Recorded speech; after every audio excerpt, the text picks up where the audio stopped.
In 1976, an album with an intriguing cover appeared on the RSO label by a female vocal trio called Lady Flash, and from their singular album Beauties in the Night, the track The Thunderbolt.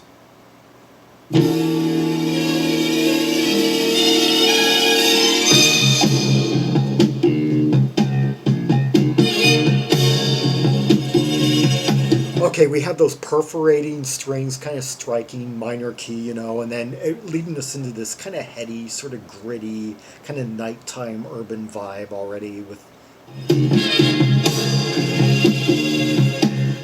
very, at once kind of lavish and kind of gritty at the same time.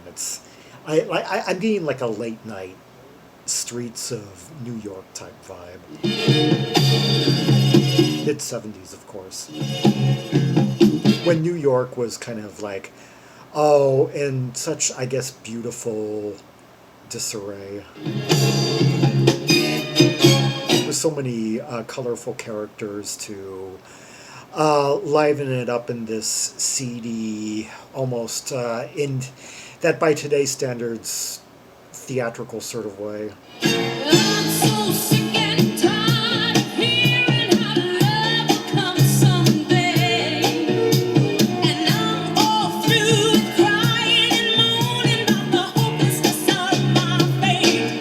Okay, quite a really full voice here that knows how to emote, that knows how to put expression into the right words.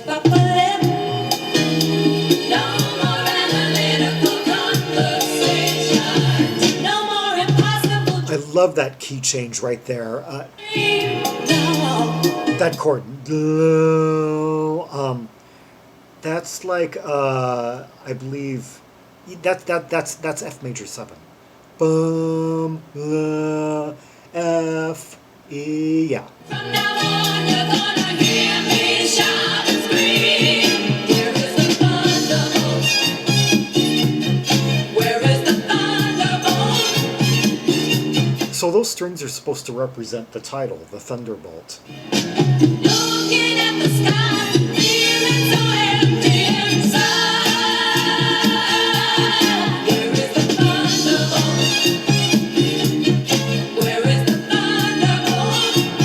Yeah, those striking strings, that kind of, they kind of have like a marquee type vibe to them. Like you can see the flashing lights and all. No, the lyrics to this song are not online. When will the lightning hit my soul, make me lose control, somebody take me on that ride.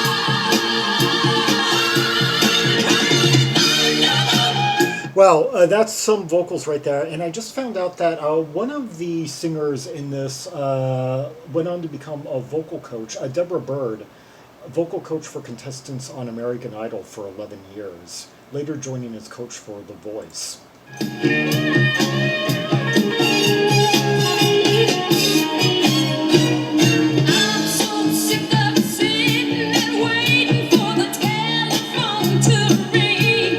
I don't know who's doing what on this particular track, but yeah, one of them I just that was Debra Byrd. Another member, Reparata Mazzola. Reparata had been in Reparata and the Delrons in the 1960s, and a girl group from the 1960s.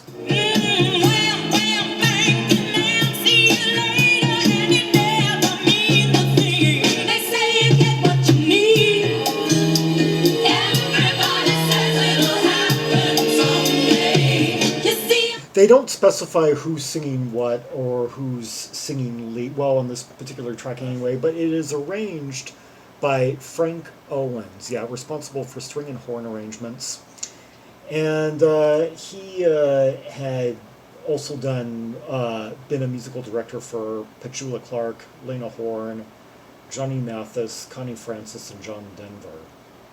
So he was all over the 1970s that era's, and Tony Orlando and Dawn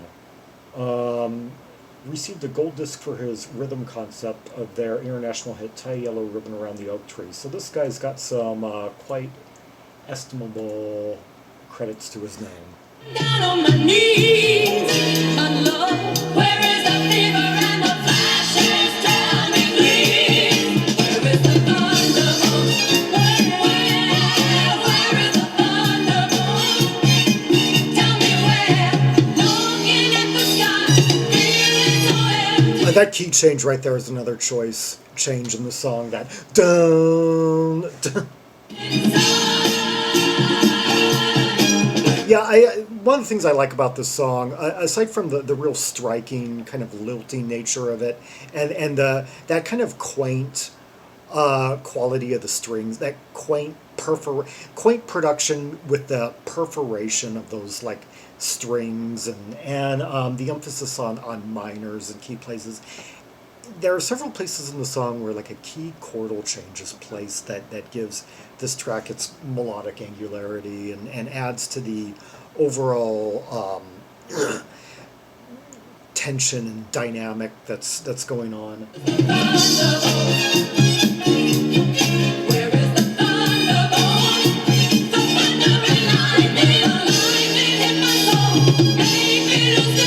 Lightning hit my soul, make me lose control, and I really like the word thunderbolt as an emotional metaphor.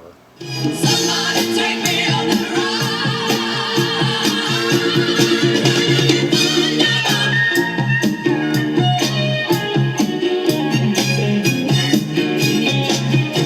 Okay, we got a guitar solo here, but I'm still kind of more drawn to the strings. Those like.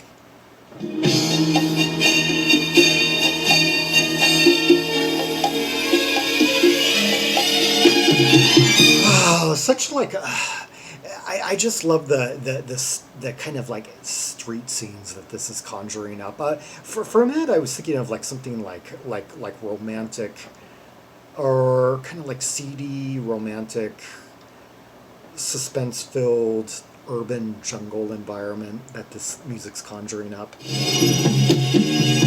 I was thinking of something from the late 50s, actually.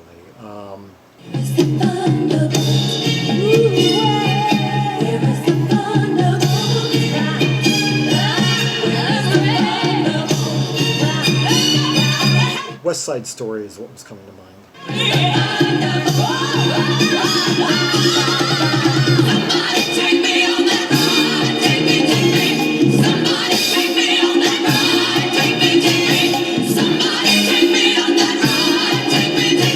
God, here I'm singing in unison here. Let's see, the other, I'm trying to remember what, the reason I got stalled on Reparata and the Delrons is because I couldn't remember, yeah, they did Captain of Your Ship, which is a song that Betty Bright later covered after she left deaf school. I don't, no earworms come to mind of their songs, though. I think they were more popular actually in the UK. Yeah, that may be an American girl group that were more popular overseas. It's like usually with those girl groups from the 60s, I can like name like one song. Each of them like has like one evergreen, but I couldn't match the evergreen to that particular name. Let's see, Reparata Mazzola is the white lady in the band. Somebody take me, somebody ride on the thunder, somebody take me there, ride on the thunder, ride on the thunderbolt, ride on the thunder, Hear that one singer just kind of like doing her own thing and kind of ad-libbing at this point as the other singer.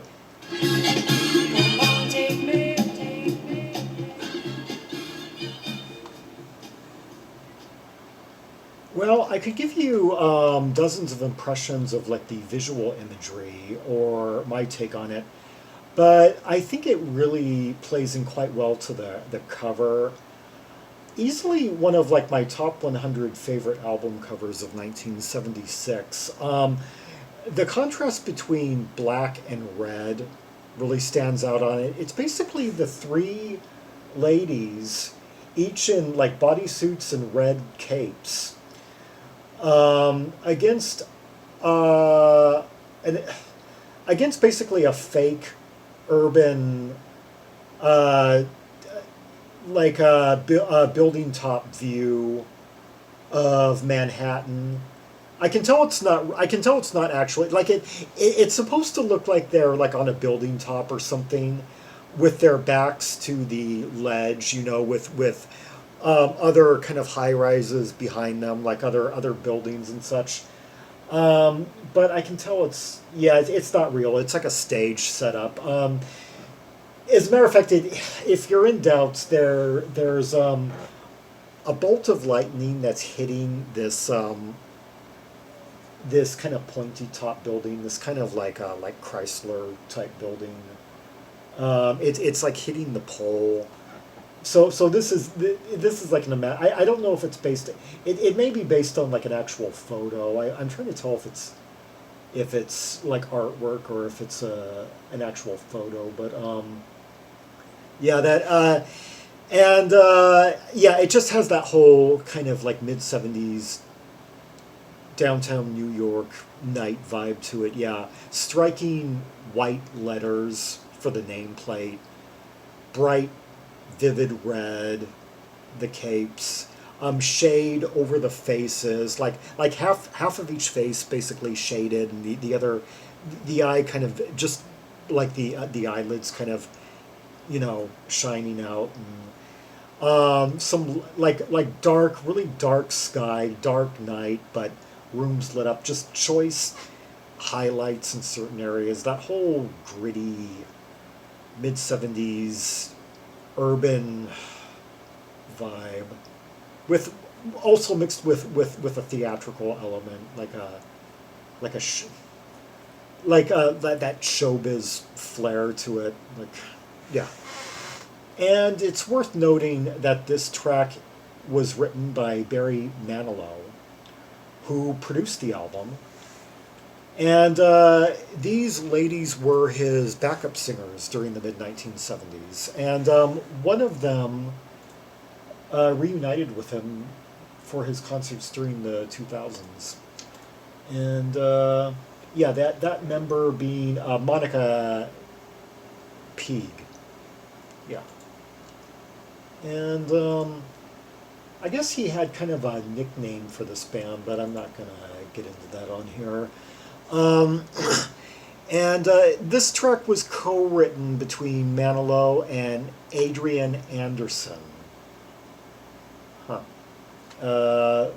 Prolific co-writer who's also, I guess, worked for Peter Allen, Melissa Manchester, and Dionne Warwick. Anyway, I guess I've seen that name around, just haven't really, yeah, learned something every day. Anyway, let's hear another track from the album, Buried in the Ruins of Love.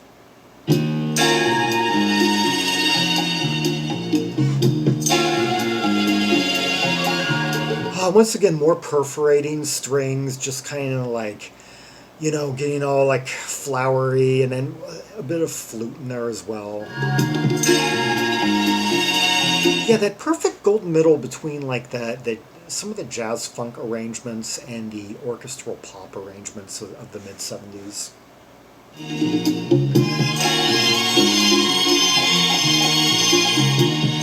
You were mine and I was yours.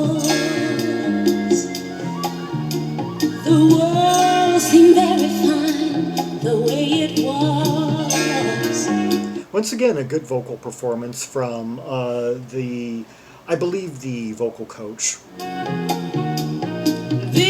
one morning I woke up and I looked into your eyes. I love those key changes right there. Once again, F major 7. Actually, using a lot of the same chords that we heard in the last one. Knew it was done and I knew I should run, but the world came tumbling down. Now I'm buried in the ruins of love. Basically E minor right here. So yeah, that device of going like half a step above the main chord into a major 7th, where you still have the main note of the primary chord, E. Yeah, E minor. So E, then half a step up with the tonic to F, but maintaining that E with the placement of a major seventh. Yeah, it's just this beautiful. It gives you continuity yet contrast all in one. Up to my heart, buried in the ruins of love. Mercy, mercy, drowning in the river of love. The strings are really competing with the vocal. It's basically between the strings and the vocals. I'm assuming the vocals of our person from our vocal coach Debra Byrd. Tears, I'm drowning in my tears.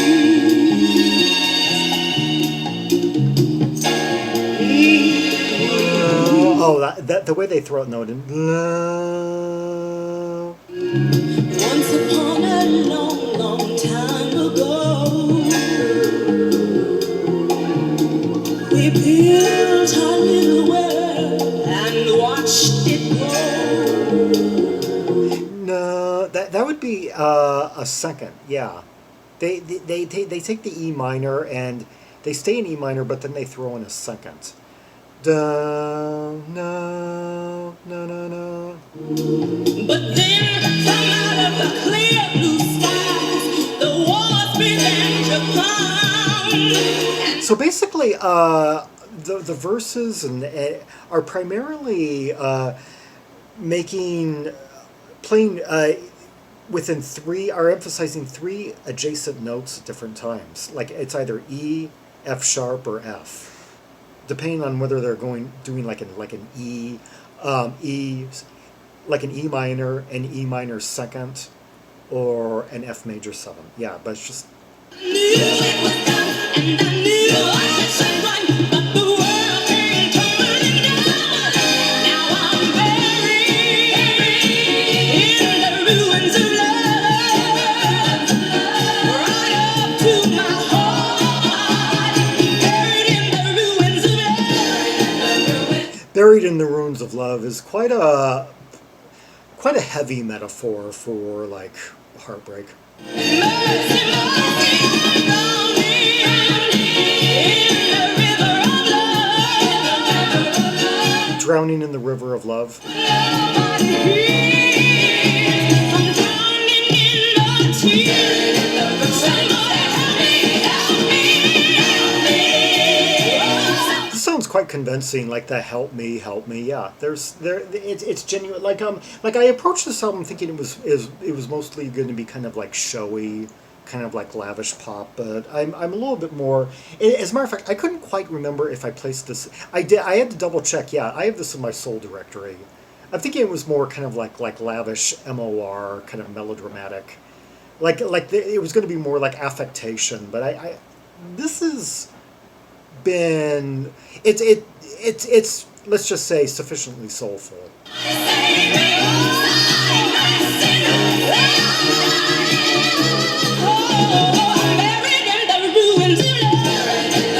Appreciate those vocals, the way she takes those vowels and stretches them out and shows her octave range.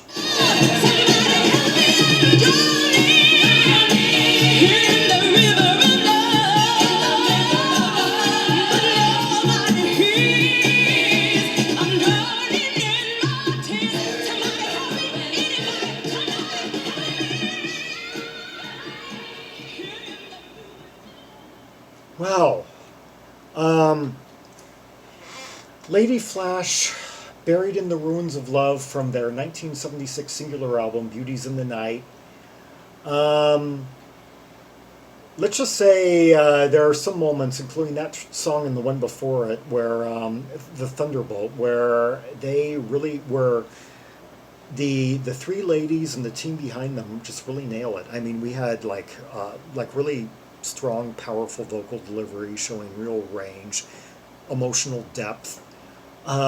We had some very evocative metaphor in the romantic, love tragedy metaphor in the lyrics. We had some arrangements that were at once lavish and brimming and perforating, and yet kind of dark at times and very urban, and perfectly reflected in the mixture of brightness and darkness and glowing city lights on the cover. Just, and very clever use of key changes to in the right places to keep the momentum moving, to make things kind of unpredictable, to make things that sense of abruptness oftentimes crept up in these numbers. Yeah. Lady Flash. Yeah, two great songs from a band that, like many vocal acts from this time period, just came and went after one fine album. Anyway, for more Rubies and Sapphires from the Lady Flash Beauties in the Night album, see the directory of albums by American soul artists linked in the description below. Over 950 albums strong currently for all kinds of albums from across the spectrum of stateside soul music from the 70s and early 80s. Like and subscribe and follow me on social media, and leave a comment if there are any observations you have about the two tracks we just heard, the dynamics, the instrumentation, the strings, just the arrangements, and most importantly, the vocals. And until next time, this is Zaragon, the world's most ear-travel Trimexmust, signing off.